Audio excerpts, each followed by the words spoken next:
Hi hello beautiful souls எல்லோரும் எப்படி இருக்கீங்க? நான் எனது வாழ்க்கை அழகாகவும் சந்தோஷமாகவும் மகிழ்ச்சியாகவும் ஹாப்பியாகவும் செம்மையாகவும் கொண்டாடி கொண்டிருக்கிறேன் அப்படிங்கிற பதிவை உங்கள் சப்கான்ஷியஸ் மைண்டுக்கு நல்லா டீப்பாக பதிய வச்சுருங்க. அதுக்கப்புறம் ஆட்டோமேட்டிக்காக அது என்னென்ன வேலை பண்ணணுமோ, உங்களுக்கு எந்தெந்த விஷயங்களை அட்ராக்ட் பண்ணணுமோ, நீங்கள் கேட்குற, நீங்கள் நினைக்கிற, நீங்கள் டிசைரபிள் விஷாக நிறையா வச்சுருக்க, உங்கள் லைஃப்பில் செய்யணும்னு நினைக்கிற நிறையா விஷயங்களை அது தானாக கொண்டு வந்து சேர்த்துருங்க. யூனிவர்ஸோட சைன் எப்படி இருக்கும் அப்படின்னு கேட்குறாங்க. நீங்கள் வந்து அந்தந்த மனநிலைக்கு வந்ததுக்கப்புறம் தான் யூனிவர்ஸோட சைனை உங்களால் வந்து பார்க்க முடியும். நம்ம இப்போ வந்து ஃபார் எக்ஸாம்பிள் எடுத்துக்காட்டாக சொல்கிறேன். 2014 நான் வந்து ஏதோ ஒரு மெடிடேஷன் கிளாஸ் வந்து நான் போய் ஜாயின் பண்ணியிருக்கேன். ஆர்ட் ஆஃப் லிவிங்னு 7 days கிளாஸ். அங்கே என்ன சொன்னாங்க, உங்களோட இன்டென்ஷன் என்ன, ஏதாவது ஒரு கிளாஸ் ஜாயின் பண்ணோம்னா எனக்கு இது வேணும், இது மாதிரி நடக்கணும், எனக்குள்ளே ஒரு சேஞ்சஸ் வரணும் அப்படிங்கிறதுக்காக நம்ம போய் ஜாயின் பண்ணுறோம் இல்லையா. நான் எதுக்காக போனேன் அப்படின்னா, ஒரு ப்ரீத்திங் அது கற்றுக்கணும். அப்புறம் லைஃப்னால் என்னன்னே தெரியல, நாலா பக்கமும் விழுவுதுங்க அடி, எப்படி தப்பிச்சு வர்றது, எப்படி குழந்தைங்களை வளர்த்துறது, எப்படி வந்து சந்தோஷமாக இருக்கணும் அப்படிங்கிறதெல்லாம் ஒன்றுமே தெரிலங்க. என்ன கேட்குறதுனே தெரில. பட் ஆனால் வந்து குழந்தைங்கள நல்லா வளர்த்தணும், நான் ரொம்ப சந்தோஷமாக இருக்கணும், ஃபேமிலி நல்லா ரன் பண்ணணும். அதுக்கப்புறம் வந்து நிறைய பேர் கஷ்டப்படுறாங்க, அவங்களுக்குலாம் வந்து ஒரு கைடாக இருக்கணும், என்னோடய ஸ்பீச் வந்து அவங்கள ஹீல் கொடுக்கணும் அப்படிங்கிறத நான் 2014 வந்து நான் எழுதியிருக்கேங்க. அப்போல்லாம் எனக்கு இந்த மாதிரி லா ஆஃப் அட்ராக்ஷன் இருக்குன்னு தெரியாது. இந்த பாருங்கள், மணி வந்து அட்ராக்ட் பண்ணக்கூடிய ஒரு விஷயம்லாம் அந்த சின்ன பிள்ளை மாதிரி அழகாக கிறுக்கியிருக்கேன் பாருங்கள். அப்போல்லாம் என்னன்னு தெரியாது, நிறைய விஷயங்கள் கேட்குறேன். பட் அதுக்குண்டான மனநிலை வந்து நான் இல்லை. பட் ஏதோ சொல்கிறாங்க, செய்கிறோம் அப்படிங்கிற ஒரு ஏதோ ஸ்கூலில் டீச்சர் சொன்னால் நம்ம ஹோம்ஒர்க் எழுதுகிற மாதிரி எழுதுவேங்க. நடக்கும்னு வந்து நம்பணும் அப்படிங்கிற ஒரு விஷயம்லாம் எனக்கு தெரியாது, ஏதோ பண்ணால் நினைக்கணும். இதில் பாருங்கள், 2014 நான் எழுதியிருக்கேன். அவங்க சொன்ன இன்டென்ஷன் பாருங்கள், நான் வந்து கஷ்டப்படுற எல்லாருக்கும் என்னோடய பேச்சு வந்து ஹீல் கொடுக்கணும் அப்படிங்கிறது அப்போ என்னன்னே தெரியாத ஒரு இதில் வந்து நான் பண்ணியிருக்கேன். ஆனால் யூனிவர்ஸ் வந்து இன்றைக்கியே அதுக்கு என்னோடய தகுதியெலாம் வந்ததுக்கப்புறம் எனக்கு வந்து பாருங்கள், ஹாரன் சவுண்ட் அடிக்குது பாருங்கள், கன்ஃபர்மேஷனுக்காக ஆம்புலன்ஸ் சவுண்டு கேட்குதுங்களா. இதெல்லாம் தான் யூனிவர்ஸோட சைனுங்க. கண்டிப்பாக இது வந்து உண்மை அப்படிங்கிறதுனால தான் இந்த மாதிரி வந்து ஒரு ஹாரன் சவுண்ட் வந்து ஆம்புலன்ஸ் சவுண்ட் வந்து கேட்கும். எனக்கு வந்து அதுக்கு உண்டான தகுதி எப்போ வந்திருக்கு அப்படின்னா, நான் என்ன பாசிட்டிவாக கொண்டு வரும்போது, அதுக்குண்டான பக்குவம் வரும்போது தான் நான் மற்றவங்களுக்கு வந்து ஹீல் பண்ண முடியும். ஆனால் ஆள் மனசில் எனக்கே தெரியாமல் ஓரமாக நான் இந்த கேள்வி கேட்டேனா, இந்த ஆன்சர் எழுதியிருக்கேனான்னு எனக்கு தெரியாதுங்க. புக்கெல்லாம் வந்து கரெக்டாக நான் அலைனாய் அடுக்கி வச்சுட்டு இருக்கும்போது எது தேவையான புக்ஸு, நிறையா விஷயங்கள் நான் புக்கு படிக்கிறது ரொம்ப உண்டுங்க. அப்போயே ஒரு 2014 நிறைய புக்ஸ்லாம் நிறைய படிப்பாங்க. எனக்கு ரொம்ப ஆர்வம் புக்ஸ் படிக்கணும், நிறைய விஷயங்கள் தெரிஞ்சுக்கணும் அப்படிங்கிறதுல. நிறைய மனம் எப்படி செயல்படுது, நம்மளை எப்படி நல்லா பார்த்துக்கிறது, நம்மளை எப்படி வந்து மெடிசனே கிடையாது இது வரைக்கும் எனக்கு, மெடிசன் இல்லாமல் எப்படி வாழ்கிறது, நம்ம என்ன தப்பு பண்ணுறோம் நம்ம உடம்புக்கு, நம்ம உடம்பு தன்னை சரி செஞ்சுக்கும் அப்படிங்கிற ஒரு கான்செப்ட்லாம் என்ன எக்ஸாம்பிளாக வச்சு நான் நிறையா வந்து கண்டுபிடிச்சிருக்கேங்க. இது வரைக்கும் நான் எந்த மருந்து மாத்திரை எதுவுமே கிடையாதுங்க. ஏதோ ஒரு தலைவலி கூட எனக்கு வந்தது இல்லைங்க, தலைவலி தைலம் கூட நான் தேய்ச்சதில்லை. யூனிவர்ஸ் எப்படி சைன் கொடுக்குது அப்படின்னா, இந்த நிலைமைக்கு வந்ததுக்கப்புறம் தான், இந்த மனநிலைக்கு வந்ததுக்கப்புறம் தான், இந்த பாசிட்டிவ்னஸ் அட்ராக்ட் பண்ணுற அந்த ஒரு கெப்பாசிட்டி வந்ததுக்கப்புறம் தான் யூனிவர்ஸோட சைன் எனக்கு வந்து தென்பட ஆரம்பிச்சிச்சுங்க. அது வரைக்கும் புரியலைங்க. நம்ம என்ன பண்ணிகிட்ருக்கோம், ஒரு கேணிக்குள்ளே விழுந்துட்டோம், ஒரு கிணத்துக்குள்ளே விழுந்துட்டு யாராவது நம்மளை காப்பாற்ற மாட்டாங்களா, வரமாட்டாங்களா அப்படிங்கிற ஒரு மென்டாலிட்டியில் தான் நம்ம வந்து எல்லாருமே இருக்கோம் இல்லையா. யாராவது கயிறு வராதா, இல்லை அக்கம் பக்கத்துலேருந்து நம்ம சத்தம் போடுவோம், அது வந்து கேட்டு யாராவது காப்பாற்ற வர மாட்டாங்களா, நம்ம லைஃப்பை சரி பண்ண மாட்டாங்களா அப்படிங்கிற அந்த தாட்லேயே நம்ம இருந்துக்கிட்டே நம்ம யோசிச்சுட்டு இருக்கிறதுனால தான் நமக்கு வந்து கிடைக்க மாட்டேங்குதுங்க. நம்ம தான் முயற்சி பண்ணணும். இந்த கிணத்துக்குள்ளேருந்து நம்ம எப்படி வெளியில் வரலாம், என்னென்ன பாசிபிலிட்டிஸ் இருக்குது, ஏதாவது வழி இருக்கா, அந்த கிணத்துக்குள்ளே ஏதாவது வந்து கால் வைக்கிற மாதிரி இல்லை கை பிடிச்சிக்கிற மாதிரி ஏதாவது ஒரு ஆப்ஷன் இருக்கா அப்படின்னு உங்களை சுற்றி என்ன இருக்குது அப்படிங்கிறத நீங்கள் வந்து கான்சன்ட்ரேஷனோடைய ரொம்ப வந்து கீனாக நீங்கள் வாட்ச் பண்ணும்போது கண்டிப்பாங்க எந்த பிரச்சனையாக இருந்தாலும் எந்த ஒரு விஷயத்துக்கும் கரெக்டான தீர்வு தெளிவு அப்படிங்கிறது வந்து இந்த பிரபஞ்சத்தில் இருக்குங்க. ஏன்னா நம்ம வந்து இன்னைக்கு நேற்று அப்படிங்கிறது கிடையாதுங்க. நம்ம வழியாக ஒவ்வொரு பிறவியாக எடுத்து வந்த சோல் தாங்க. அந்த சோலுக்கு ஆல்ரெடி நிறைய கைடன்ஸ் இருக்குங்க. வெளியில் எங்கேயுமே நீங்கள் தேட வேணாம், உங்களுக்குள்ளே கேளுங்க, உங்களுக்குள்ளே நிறைய ஆன்சர்ஸ் இருக்குங்க. இப்போ இன்னொரு எக்ஸாம்பிள் நான் சொல்லணும் அப்படின்னா, என்னோடய லைஃப் வந்து பிஃபோர் பாசிட்டிவிட்டி ஆஃப்டர் பாசிட்டிவிட்டி அப்படின்னு வைக்கும்போது என்னுடைய வாழ்க்கையை ரெண்டாக பிரிக்கலாங்க.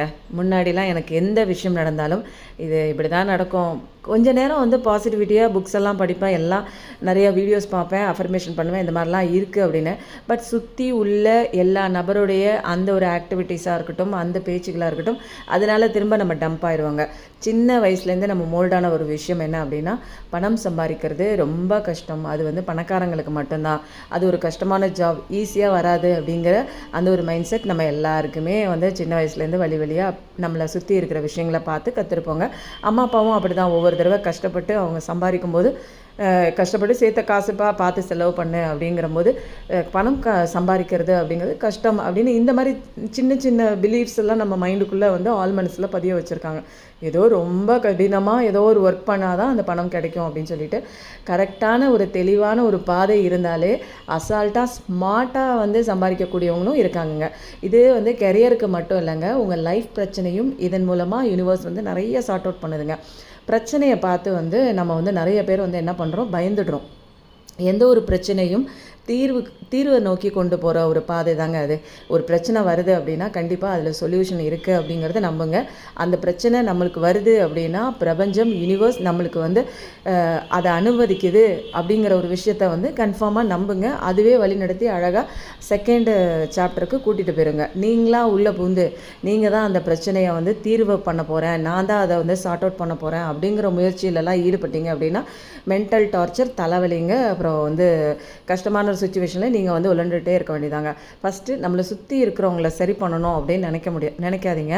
ஏன்னா அது முடியாத காரியம். ஏன்னா அவங்கவுங்க வேறு தாட்டில் இருக்காங்க, வேறு எனர்ஜி ஃப்ரீக்வன்சியில் இருக்காங்க.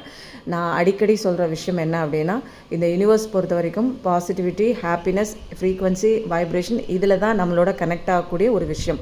அதுதான் வந்து யூனிவர்ஸோட சைனுங்க. நீங்கள் எப்போ வந்து அந்த பாசிட்டிவிட்டி, வைப்ரேஷன் அப்படிங்கிறது வந்து உண்மையாக இருக்கணும். சும்மா அவங்க சொல்லிட்டாங்க நான் பாசிட்டிவிட்டியாக இருக்கேன், நான் சந்தோஷமாக இருக்கேன், நான் எந்த பொருளை பார்த்தாலும் சந்தோஷமாக சிரிக்கிறேன் அப்படின்னு ஒரு நிமிஷம் பண்ணிவிட்டு மிச்சம் வந்து 24 மணி நேரமும் ஏதாவது பற்றி பழசில் நடந்த விஷயங்களை யோசிக்கிறதோ, அதை பற்றின ஒரு விஷயம் சிந்திக்கிறதோ இந்த மாதிரி பண்ணிகிட்டு இருந்தீங்க அப்படின்னா பிரபஞ்சத்துக்கு தெரியுங்க. பிரபஞ்சமும் உங்கள் ஆழ் மனசும் ஒன்றுங்க. வெளியிலேருந்து யாரும் கண்காணிக்கலை உங்களை, உங்களுக்குள்ளே ஒரு ஆள் கண்காணிச்சிட்டு இருக்காங்க. அது நீங்கள் என்னென்ன பண்ணுறீங்க, என்னென்ன கேட்குறீங்கிறத வாட்ச் பண்ணி பிரபஞ்சத்துக்கு ஒரு அனுப்பி வைக்குதுங்க. ஒரு டிரான்ஸ்மிட்டர் மாதிரி அனுப்பி வச்சு அதுதான் நீங்கள் அட்ராக்ட் பண்ணுறீங்க. உங்கள் வாழ்க்கையில் இது வரைக்கும் எந்த விஷயம் நடந்திருந்தாலும், அது ஒரு கெரியரில் ஒரு லாஸாக இருந்தாலும், உங்களை பிடிச்ச ஒரு ரிலேஷன்ஷிப்பை நீங்கள் அட்ராக்ட் பண்ணாமல் இருந்திருந்தீங்கனாலும், உங்களுடைய இன்செக்யூரிட்டிஸ், ட்ராமா இதன் மூலமாக தான் நீங்கள் அந்த விஷயத்தை அட்ராக்ட் பண்ணியிருக்கீங்க அப்படின்னு ஃபஸ்ட்டு நம்புங்க. உங்களை சரி பண்ண உங்களுக்கு அந்த தகுதி கிடைக்க ஹாரன் சவுண்ட் அடிக்குது. உங்களுக்கு அந்த தகுதி எப்போ வருதோ அப்போ வந்து பிரபஞ்சம் அழகாக அந்த ஒரு விஷயத்தை உங்களுக்கு எடுத்து கொடுத்துருங்க. இது வந்து எப்போ வந்து ஒரு நாட்டுக்கே ராஜாவாக நம்ம வந்து தேர்ந்தெடுப்போம் அப்படின்னா, அவங்களுக்கு எல்லா கெப்பாசிட்டி இருக்கும்போது அந்த நாட்டை வந்து ஆள்றதுக்கு உண்டான மக்களை வந்து கையாளக்கூடிய, அந்த எதிரி வந்தால் கூட தாக்குதலை வந்து ஹேண்டில் பண்ணக்கூடிய ஒரு தகுதி இருக்கிறவங்க மட்டும்தான் ராஜாவாக இருக்க முடியும் இல்லையா?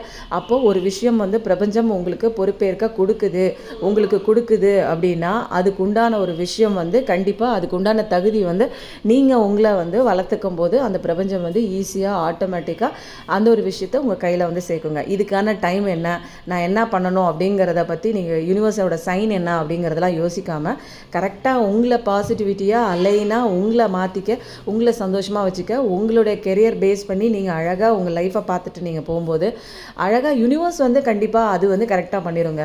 நீங்கள் உங்கள் பாதையை கரெக்ட் பண்ணிகிட்டே போங்க. நீங்கள் வந்து மற்றவங்களை சரி பண்ணணும், பிரச்சனையை சரி பண்ணணும், உங்களை சுற்றி உள்ளவங்களை வந்து சரி பண்ணணும், அப்போ தான் நான் சந்தோஷமாக இருப்பேன் அப்படின்னு நினைக்காதீங்க.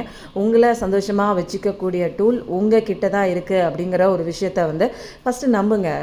நம்ம தாங்க ஃபஸ்ட்டு ப்ரையாரிட்டி கொடுங்க. செல்ஃப் லவ் கொடுங்க, செல்ஃப் கேர் கொடுங்க, செல்ஃப் ரெஸ்பெக்ட் கொடுங்க. உங்களை முன்னேற்றம் பண்ணுறதுக்கு உண்டான விஷயங்களை பற்றி யோசிங்க.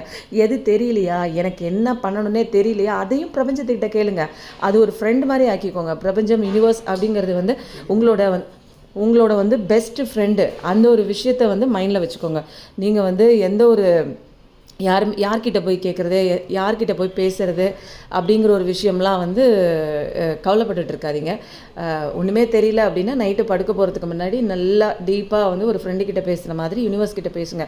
எனக்கு இதுக்கு உண்டான ஒரு தெளிவான ஒரு விஷயம் வந்து கைடன்ஸாக எனக்கு வந்து யூனிவர்ஸ் கொடுங்க. நீங்கள் எனக்கு எதுவுமே தெரியல அப்படின்னு நீங்கள் கேட்டுட்டு இருந்தால் கூட அதுக்கு தகுந்த மாதிரியான வீடியோஸு, அதுக்கு தகுந்த மாதிரியான உங்களுக்கு நீங்கள் சந்திக்கிற மனிதர்கள், அதுக்கு தகுந்த மாதிரியான சுச்சுவேஷன்ஸ் வந்து அழகாக வந்து க்ரியேட் பண்ணி கொடுப்பாங்க இந்த யூனிவர்ஸுங்க. அதனால் ஃபஸ்ட்டு உங்களை நம்புங்க, இந்த யூனிவர்ஸை நம்புங்க. உங்களை மாற்றுறதுக்கு உண்டான ஸ்டெப்பு நீங்கள் தான் எடுத்து வைக்கணும். உங்களை மாற்றுறதுக்கு வேறு யாரும் வரமாட்டாங்க. உங்கள் வாழ்க்கையை மாற்றுறதுக்கு உண்டான டூல்ஸ் வந்து உங்கள் கையில் தாங்க இருக்குது. அது அழகாக இருக்கிறதுக்கும் உங்கள் கையில் தான் இருக்குது. அது வந்து வீணாக போகிறதும் நீங்கள் தான். இனிமேல் டைம் அப்படிங்கிறது வந்து ரொம்ப முக்கியமான ஒரு விஷயங்க. எப்படி இன்றைக்கி வந்து உண்டான டைம் நீங்கள் எப்படி யூஸ்ஃபுல்லாக, எப்படி ப்ரெஷியஸாக நீங்கள் இன்றைக்கி உண்டான நேரத்தை வந்து ஹேண்டில் பண்ணுறீங்களோ, அதை வந்து கரெக்டாக வந்து அலைன் பண்ணி இந்தந்த ஒர்க்கு ப்ரையாரிட்டைஸ் பண்ணுறீங்களோ, டு டூ லிஸ்ட் போட்டு இந்தந்த விஷயம் வந்து இன்றைக்கி நம்ம வந்து கரெக்டாக பர்ஃபெக்டாக பண்ணிகிட்ருக்கோம் அப்படின்னு சொல்லி கரெக்டாக முடிச்சிட்டிங்களான்னு பாருங்கள். ஏன்னா இன்றைக்கி நீங்கள் பண்ணக்கூடிய வேலை தான் ஃப்யூச்சரில், அதாவது நாளைக்கு ஃப்யூச்சரில் அதுக்குண்டான பலனை உங்களால் எடுக்க முடியுங்க. நான் பண்ணணும், நான் சக்ஸஸ் ஆகணும்னு சொல்லிக்கிட்டே இருக்காமல் அதுக்குண்டான விஷயங்களை வந்து நீங்கள் தான் வந்து ஃபஸ்ட்டு ஸ்டெப் எடுத்து வைக்கணும். அது பார்த்துக்கோங்க. உங்களுக்கு என்ன விஷயம் வேணுங்கிறத வந்து ஃபஸ்ட்டு கிளாரிட்டி கொடுங்க. உங்களுக்கு ஃபஸ்ட்டு கிளாரிட்டி கொடுங்க. அதன் மூலமாக தான் பிரபஞ்சத்துக்கு வந்து போய் சேருங்க. நீங்கள் என்ன செய்யணுமோ அதன்படி தான் நீங்கள் அந்த பாத்தில் தான் போகிறீங்களா? நீங்கள் ஒன்று நினச்சிட்டு நீங்கள் அதுக்கு உண்டான வழியை வந்து வேறு பக்கமாக போகக்கூடாது. ஒரு மாங்காய் சாப்பிட்ணுன்னு நினைக்கிறீங்க, அந்த மாங்காய் தோப்பு வழியாக போகாமல் தென்னை மர தோப்பு வழியாக போனீங்க அப்படின்னா உங்களுக்கு கரெக்டான அந்த ஒரு டெஸ்டினேஷன் போய் சேர முடியாதுங்க. கிளாரிட்டி இருக்கணும். நீங்கள் எந்த பாதையில் போகணும், தெளிவான ஒரு ஐடியா இருக்கணும்.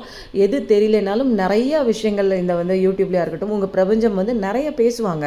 நீங்கள் கரெக்டான ஒரு அலைன்மெண்ட்டை ஹாப்பினஸோட சந்தோஷமாக வைப்ரேஷனாக வச்சுட்டு இருக்கும்போது உங்களுக்கு நீங்கள் எந்தெந்த விஷயங்கள் நீங்கள் தேடி போகிறீங்களோ அந்த விஷயமும் உங்களை தேடிட்டு இருக்கு அப்படிங்கிறது தான் இந்த பிரபஞ்சத்தோட சீக்ரெட்டுங்க. நீங்கள் சந்தோஷத்தை தேடினீங்கன்னா அதை கொடுக்கறதுக்கான ஒரு விஷயத்தை கையில் தூக்கிட்டு இந்த யூனிவர்ஸ் சுற்றிட்டு இருக்கு. நீங்கள் வந்து ஒரு கெரியர் வந்து எனக்கு சூப்பராக, எனக்கு ஃபினான்ஷியல் அபண்டன்ஸ் வேணும்னா அது நிறையா தூக்கிட்டு அதுவும் தேடிட்டு இருக்குங்க. நீங்கள் எப்போ 2 பேரும் ஒன்றா அலைன் ஆகிறீங்களோ அதை நீங்கள் அட்ராக்ட் பண்ண போகிறீங்க.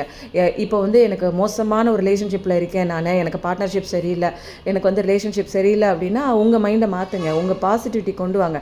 நான் அழகான ஒரு ரிலேஷன்ஷிப்பை அட்ராக்ட் பண்ணுறேன்னு டெய்லி அஃபர்மேஷன் போடுங்க. உண்மையாக நினைங்க. உங்களுக்குள்ளே சந்தோஷமாக வைங்க. உங்களை கேர் பண்ணுங்கள். உங்களை நீங்கள் சந்தோஷமாக வச்சுக்க ஆட்டோமேட்டிக்காக சுற்றி உள்ளவங்க ஒவ்வொருத்தங்களாக மாறுவாங்க. அப்படி மாற முடியல, அவங்க வேறு வைப்ரேஷனில் இருக்காங்கன்னா உங்களை விட்டு மூவ் பண்ணி போயிடுவாங்கங்க. இது எல்லாத்துக்குமே காரணம் நீங்கள் தாங்க. இப்போ மோசமான சுச்சுவேஷனில் நீங்கள் வந்து மாட்டிகிட்டு இருந்தீங்க அப்படின்னாலும் அதுக்கு காரணம் நீங்கள் தான். சந்தோஷமாக இருந்தீங்க அப்படின்னாலும் அதுக்கு காரணம் நீங்கள் தாங்க. உங்கள் லைஃப்பை டிசைன் பண்ணக்கூடிய அந்த ஒரு பேனா வந்து கடவுள் கொடுத்து தாங்க உங்களை கீழே இறக்கி வச்சுட்டு வந்திருக்காங்க. அதை வந்து நீங்கள் என்ன பண்ணுறீங்க, அந்த பேப்பரில் வேறு ஒருத்தவங்களை எழுத விட்றீங்க. உங்கள் பேனாவை கொடுத்து வேறு ஒருத்தவங்க கையில் கொடுத்து இந்தா நீ என்னோட தலையெழுத்தை எழுது அப்படிங்கிற மாதிரி நீங்கள் பண்ணுறதுனால தான் இவ்வளோ கஷ்டங்களும் நீங்கள் இவ்வளோ நாளாக ஃபேஸ் பண்ணிகிட்ருக்கீங்க. ஃபஸ்ட்டு உங்களை கேர் பண்ணுங்கள். உங்களுக்கு மேம்படுத்தக்கூடிய எல்லா விஷயங்களும் நீங்கள் பண்ண லைஃப் சக்ஸஸ் ஆகுங்க. எப்பயுமே நல்லதே நினைங்க. உங்களுக்கு எப்பயுமே நல்லதே நடக்கும். Thank you universe.